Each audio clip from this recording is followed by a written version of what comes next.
March மாதம் முக்கியமான சில பெயர்ச்சிகள், வாழ்க்கையை தீர்மானிக்கக்கூடிய, தலையெழுத்தை தீர்மானிக்கக்கூடிய சனி பெயர்ச்சி இந்த மார்ச் மாதத்தில் தான்.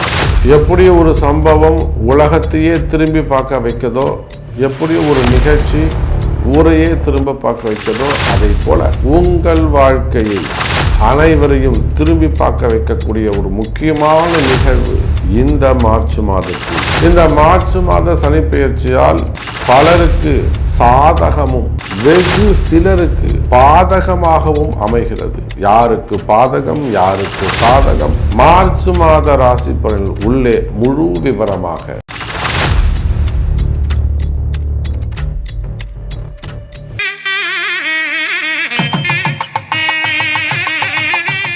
கடவுளருள் டிவி நேயர்கள் அனைவருக்கும் உங்கள் தாம்பரம் வாராகி ஈசனேசன் சுவாமியுடைய நல்லாசிகள், வாழ்த்துக்கள். ஜெய் வாராகி, ஜெய் ஜெய் வாராகி. மார்ச் மாத ராசி பலன்கள். இந்த மார்ச் மாதம் ஒரு முக்கியமான மாதமாக அமைகிறது. என்னென்னா, ஒரு மிகப்பெரிய மாற்றம், கிரக மாற்றம், சனிப்பெயர்ச்சி நடைபெறுகிறது. திருக்கணிதப்படி ஒரு வருஷத்துக்கு முன்னாடியே அது நடந்திருந்தாலுமே கூட, 1.25 வருஷத்துக்கு முன்னாடி நடந்திருந்தாலுமே கூட, இந்த சனி பயிற்சி ரொம்ப முக்கியம். காரணம்னா, வாக்கியப்படி நடக்குது, கோவில் அனுஷ்டானங்கள். ஏன்னா கோவிலில் நடக்கக்கூடிய எல்லா பூஜைகளும் வாக்கிய பஞ்சாங்கத்தின்படி தான் நடைபெறுகிறது. அப்போ சாமிக்கு சாநித்தியம் எப்போ கூடும்னா, இந்த மாதிரியான வாக்கியப்படி நடக்கக்கூடிய பெயர்ச்சிகள் தான் சாமிக்கு சாநித்தியம் கூடும். அப்போது இந்த மார்ச் மாதம் ரொம்ப ஒரு முக்கியமான, கவனம் செலுத்தக்கூடிய, உன்னிப்பாக கவனிக்கக்கூடிய ஒரு மாதம். எல்லாருக்குமே, உங்களுக்குன்னு இல்லை, எல்லாருக்குமே ஒரு உன்னிப்பாக கவனிக்கக்கூடிய மாதம். அதுவும் அந்த சனி பகவான் தன்னுடைய வீட்டிலிருந்து குருவுடைய வீட்டுக்கு போகிறார். இது சுபத்துவமான பெயர்ச்சி, நம்ம அப்படி கூட சொல்லலாம். இது ஒரு சுபத்துவமான பெயர்ச்சி, தப்பு கிடையாது. குருவுடைய வீட்டுக்கு போகிறாரு, குரு கேந்திரத்தில் இருக்க போகிறாரு, குரு திரிகோணத்தில் இருக்க போகிறாரு. குரு பெயர்ச்சி ஆனாலுமே கூட திரிகோணத்தில் இருக்க போகிறாரு, சனியோட தொடர்பை ஏற்படுத்திக்க போகிறாரு. அப்போ பொதுவாக இந்த வருஷம் எல்லாருக்குமே நல்லா இருக்க போகுது. நம்ம யாராக இருந்தாலும், எந்த ராசியாக இருந்தாலும், இந்த சனி பயிற்சியை பாருங்கள். இந்த மார்ச் மாதம் 6ஆம் தேதி சனி பயிற்சி நடக்குது. ஆனால் மார்ச் 15ஆம் தேதி சூரியன் வந்த உடனே சனி பகவான் அஸ்தங்கமாகி விடுகிறார். அப்போ மார்ச் மாதம் பூரா சனி செயலிழந்து இருப்பார். அப்போ யாருக்கெல்லாம் இந்த சனி பகவானால் பிரச்சனை இருக்கோ, மேஷராசி என்பர்கள், ரிஷபராசி என்பர்கள், சிம்மம், கன்னி, விருச்சகம், தனுசு, கும்பம், மீனம், யாருக்கெல்லாம் இந்த சனி பகவானால் பிரச்சனை இருக்கோ அவங்க எல்லாருக்குமே கூட இந்த மார்ச் மாதம் நல்லா இருக்க போகுது. ஏன்னா சனி பகவான் அஸ்தங்கம், செயலிழந்து விடுவார். அவரால் யாருக்கு இம்சை இருக்கோ, சனியால் யாருக்கு பிரச்சனை இருக்கோ அவங்களுக்கெல்லாம் ஃபேவரபுளாக மாறிடும். சரி, அப்போ சனிக்கு நன்மை செய்யக்கூடிய ராசிகள்னு ஒரு 4 பேர் இருப்பாங்களே, மிதுனம், கடகம், துலாம், மகரம். அவங்களுக்கும் எந்த பாதகமும் சாதகமும் இல்லை, பாதகமும் இல்லை. அப்போ ஓவராலாக நம்ம பார்க்கும்போது இந்த மார்ச் மாதம் நம்ம எல்லாருக்குமே, 12 ராசி அன்பர்களுக்குமே சிறப்பை தரக்கூடியதாக அமைகிறது. அதோடு மட்டுமல்ல, முக்கியமான வாழ்க்கையில் முக்கியமான மாற்றங்கள் ஏற்படக்கூடிய மாதம். அதே முக்கியமான மாற்றங்கள்னு சொல்கிறோம். சனி கொடுப்பார், யார் தடுப்பார்? சார், சனி பகவானாக பார்த்து ஒரு நல்லது செய்கிறாருன்னா அது யாரும் தடுக்க முடியாது. அப்பேற்பட்ட ஒரு நல்ல இடத்தில், உயர்ந்த ஸ்தானத்தில் சனி பகவான் பெயர்ச்சி அடையக்கூடிய மாதம் இந்த மார்ச் மாதம். அதோடு கூடிய குருவுடைய வீட்டில் சூரிய பகவான், அதே போல் அவரோட சுக்கிரன், இந்த செவ்வாயும் ராகுவும் புதனும் மட்டும் கும்பத்தில் இருக்காங்க. மீது 5 கிரகங்கள் மீனராசியில் போய் உட்காந்துக்கிறாங்க. அப்போ இந்த மாதிரி இந்த கிரக அமைப்புகளை வைத்து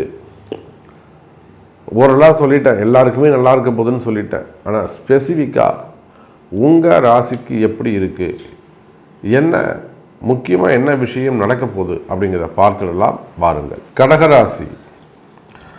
கடகராசிக்கு இந்த மார்ச் மாதம் சிறப்பாகவே இருக்குது.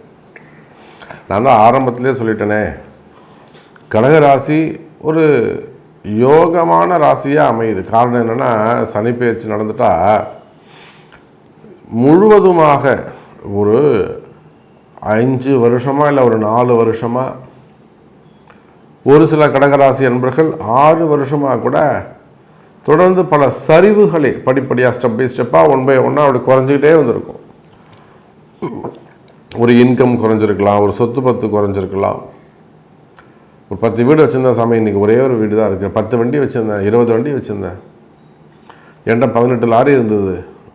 இன்னும் சில பேர்லாம் சொல்லுவாங்க, எனக்கு தெரிஞ்ச ஒரு பெரிய நிறுவனம், இப்போ நம்ம சொன்னால் அந்த நிறுவனத்துக்கு தப்பாயிடும். அது அவங்க காலேஜஸ் வச்சுருக்காங்க, குரூப் ஆஃப் கம்பெனியாக இருக்காங்க, டிவி சேனல் வச்சுருக்கிறாங்க, அவங்க பெரிய பஸ் கிட்டத்தட்ட ஒரு 100-120 பஸ்ஸுக்கு மேலே வச்சு டிரான்ஸ்போர்ட் பண்ணாங்க. பெரிய, அதாவது கவர்மெண்ட்டுக்கு ஈக்குவலாக பண்ணாங்க ஆம்னி பஸ்ஸு. பட் அவங்களால அது சக்ஸஸாக பண்ண முடியல. அப்போ அதை போல் பெரிய அளவில் நீங்கள் பிஸ்னஸ் செய்து, எப்போ இந்த கண்டக சனி ஆரம்பித்ததோ, அஷ்டம சனி ஆரம்பித்ததோ, ஒரு 3 வருஷமாக 4 வருஷமாக, 2019 சில பேருக்கு 2022க்கு பிறகு எனக்கு ரொம்ப அடி விழுந்துட்டு சாமி. நான் ஸ்டெப் பை ஸ்டெப்பாக அப்படி டவுனில் வந்துட்டே, நானும் எங்கெங்கேயோ ஜாதகம் பார்த்தேன், பார்க்காமலாம் இல்லை. பட் இந்த டவுனை என்னால் தடுக்க முடியல, தடுத்து நிப்பாட்ட முடியல. மேபி அப்போது உங்களை எனக்கு தெரியாது, அப்போ தெரிஞ்சிருந்தால் நம்ம வந்து நேரில் பார்த்துருக்கலாம். பட் இதுதான் நடக்கணுங்கிறது ஜாதக விதி. அப்போ இதுக்கு அப்புறம்தான் உங்களுக்கு வளர்ச்சி இருக்குது. அப்போ அப்படி பார்க்கின்ற பொழுது கடகராசி என்பவர்களே, கடந்த கண்டக சனி, அஷ்டம சனி 5 ஆண்டுகளாக 2022 யாரெல்லாம் என்ன சொல்கிறீங்களோ, எனக்கு குடும்பம் போச்சு, மனைவி பிரிஞ்சுட்டாங்க, கணவன் பிரிஞ்சுட்டாங்க, இல்லை ஏமாற்றிட்டாங்க, இல்லை வாழ்க்கை முறிஞ்சு போச்சு, டிவோர்ஸ் ஆகிடுச்சு, இல்லை குடும்பம் பிரச்சனையாக இருக்குது, எங்கள் அப்பா அம்மா சேராமல் இருக்காங்க, அங்கே போனால் என்ன சேர்த்துக்க மாட்டாங்க, போனோம் சண்டை வந்துடுத்து, இல்லை வந்து பெரிய குடும்பங்களில் சொத்து பத்துக்கள் பிரச்சனை, அப்பாட்ட பேசாமல் இருக்கிறது, இல்லை ஒரு பையனை ஏமாற்றிட்டு ஒரு பையனை கொடுக்கறது, ஒரு பையனை வந்து ஒன்றுமே இல்லாமல் பண்ணுறது, பழி வாங்கிறது, இப்படி இது அரசியலாக இருக்கலாம், அரசியல் குடும்பங்களாக இருக்கலாம், அரசியல் தலைவர்களாக இருக்கலாம், அல்லது பெரிய சினிமா துறையை சார்ந்தவர்களாக இருக்கலாம், சினிமா துறையை சார்ந்த குடும்பங்களாக இருக்கலாம், நகைச்சுவை நடிகர்களாக இருக்கலாம், அப்போ குணச்சித்திர நடிகர்களாக இருக்கலாம், டைரக்டர்ஸாக இருக்கலாம். அப்போ யாராக இருந்தாலும் கடகராசி அன்பர்களே, இப்போ கூட கடகராசி அன்பர்களில் ஒரு டைரக்டர், அறிமுக புதுமுக டைரக்டர் தான், ஒரு அன்பு தம்பி, ஒரு யங் ஏஜ், ஒரு 35 வயசுக்குள்ளே தான் இருக்கும், 32-33 வயசு தான் இருக்கும். துடிப்பான ஒரு இளைஞர். சமீபமாக ஒரு நல்ல படம் எடுத்து நல்ல முறையில் கோ டைரக்டராக இருந்து சக்ஸஸ் ஆகியிருக்கார். இப்போ அடுத்த சொந்தமாக கதை சொல்லிக்கிட்டு இருக்கார். இந்த மாதிரி யங்ஸ்டர்ஸுக்கெல்லாம் ஒரு நல்ல எதிர்காலம் இருக்குது. புதிய தொழில் தொடங்குபவர்களுக்கு சினிமா துறைன்னு இல்லை, சினிமா துறைன்னு இல்லைங்க, நீங்கள் அரசியலாக இருக்கலாம், மீடியா துறையில். இப்போ மீடியாவில் நிறைய ஃபோக்கஸ் இருக்குது, மீடியா துறையாக இருக்கலாம், அதே போல் பத்திரிகை அன்பர்களாக இருக்கலாம், இல்லை தொலைக்காட்சி அன்பர்களாக இருக்கலாம், சின்ன திரையாக இருக்கலாம், பெரிய திரையாக இருக்கலாம். அதே போல் ஓன் பிஸ்னஸ் ஸ்டார்ட் பண்ணுறது, சொந்த தொழில் செய்கிறது. அப்போது கடகராசி அன்பர்களே, கடந்த 5 ஆண்டுகளாக 2022 முதல்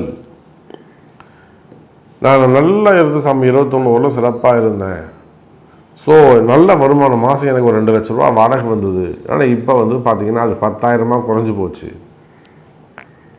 இப்போ மொத்தமே மாதம் ஒரு 20,000-30,000 வருது. அதை வச்சு நான் என்ன சாமி பண்ணுறது? நான் அப்படி இருந்தேன்.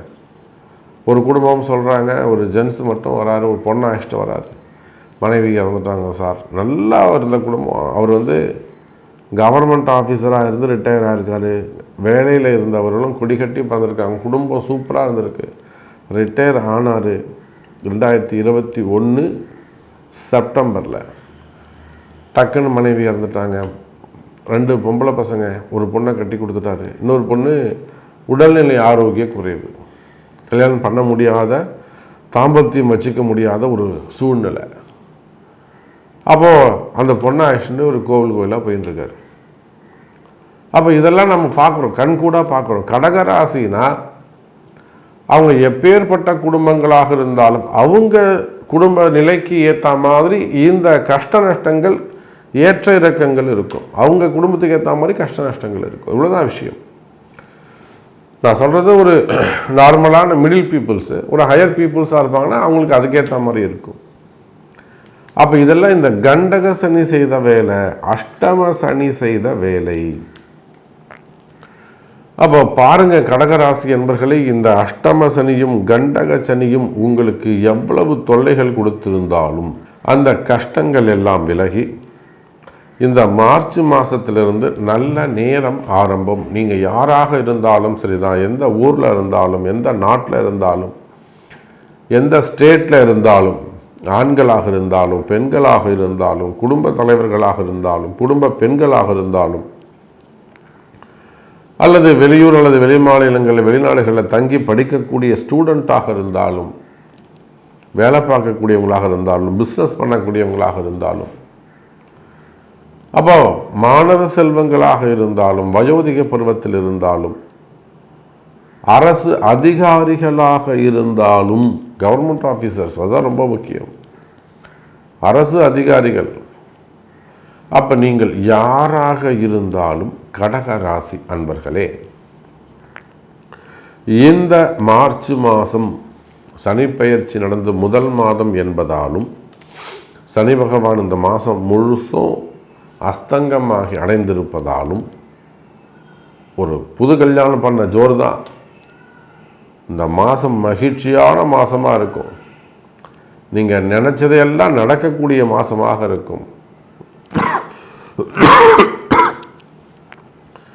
வளர்ச்சியை தரக்கூடிய மாதமாக இருக்கும் கடகராசி அன்பர்களே. இந்த மார்ச் மாதத்தை பொறுத்தவரையில் நம்ம எல்லாருக்குமே நல்லது நடக்க. இந்த சனி பெயர்ச்சி இருக்குது, செவ்வாய் பெயர்ச்சி இருக்குது, சுக்கிரன் பெயர்ச்சி இருக்குது, சூரியன், 3 கிரகங்கள் மாறுது, 4 கிரகங்கள் மாறுது. சூரியன் மீனத்துக்கு போகிறாரு பங்குனி மாதம், சூரியன் பெயர்ச்சி இருக்குது. காலபுருஷனுக்கு 12வது வீட்டில் இருக்கக்கூடிய சூரியன், அரசியல் மாற்றங்கள் நிகழும். அதே போல் செவ்வாய், அதிகாரங்கள் இடமாறும். காவல்துறை அதிகாரிகள், ஐஏஎஸ் அதிகாரிகள், ஐபிஎஸ் அதிகாரிகள், இதெல்லாம் கூட இடமாற்றங்கள். நிறைய கவர்மெண்ட் ஆஃபீஸருக்கு இடமாற்றங்கள். அந்த ஐஏஎஸ் ஐபிஎஸ் அதிகாரிகள்லாம் ரொம்ப எச்சரிக்கையாக கவனமாக இருக்கணும். ஆமாம், உயர்ந்த பதவியில் இருக்கக்கூடியவர்கள் தங்களுடைய பதவி, அதிகாரம், இதை ரொம்ப கேர்ஃபுல்லாக, இல்லைன்னா பெரிய சிக்கலில் போய் நீங்கள் மாட்டி கை கட்டி யாரோ ஒருத்தர் செஞ்ச தப்புக்கு, யாரோ ஒருத்தருடைய திமிருக்கு நீங்கள் தலை குனிச்சு கை கட்டி பதில் சொல்ல வேண்டிய அவசியம், நிர்பந்தம் ஏற்படும். அப்போ அந்த ஐஏஎஸ் அதிகாரிகள், ஐபிஎஸ் அதிகாரிகள், காவல்துறை உயர் அதிகாரிகள், இவங்களாம் ரொம்ப கேர்ஃபுல்லாக இருக்கணும். முடியலன்னா 2 நாள் லீவ் போட்டுக்கணும். அப்போ இதை போல் உங்களுடைய ஒவ்வொரு கேள்விக்கும், இது மாதிரி எல்லாருக்கும் நிறைய கேள்விகள் இருக்கலாம். திருமணம் சம்மந்தப்பட்டதாக இருக்கலாம், குழந்தை பாக்கியம் சம்மந்தப்பட்டதாக இருக்கலாம், மெயினாக வேலை சம்மந்தப்பட்ட ஜாப் கிடைக்குமா, 40 வயசு 46 வயசு எனக்கு புதுசாக வேலை கிடைக்குமா, ஜாப் இல்லாமல் இருக்குது, ஜாப் ரிலேட்டடாக வரக்கூடிய கேள்விகள், திருமணம் சம்மந்தப்பட்ட கேள்விகள் எதுவாக இருந்தாலும் அதுக்கு உங்களுடைய பிறப்பு ஜாதகம்தான் முக்கியம். ஸோ உங்கள் பிறப்பு ஜாதகத்தை கொண்டு பார்க்கும்போது இன்னும் கூட தெளிவாக நம்மளால் ஒரு பதில் சொல்ல முடியும். இன்றைக்கி தான் நடக்கும், இத்தனாம் தேதி நடக்கும், நம்ம தேதியிட்டு கூட நம்மளால் ஒரு ஊர்ஜிதமாக ஆணித்தரமாக நம்மளால் பதில் சொல்ல முடியும். அதுக்கான பரிகாரங்கள் காண முடியும். அந்த பரிகாரங்கள்லாம் செய்யும்போது தான் அந்த கெட்ட நேரங்கள்லாம் விலகி நல்ல நேரங்கள் ஆரம்பித்து தெய்வ அனுகூலத்தோடு வாழ்வாங்கு வாழ முடியும் என்பதை தெரிவித்துக்கொண்டு மீண்டும் ஒரு அற்புதமான பதிவில் உங்களை சந்திக்கிறேன்.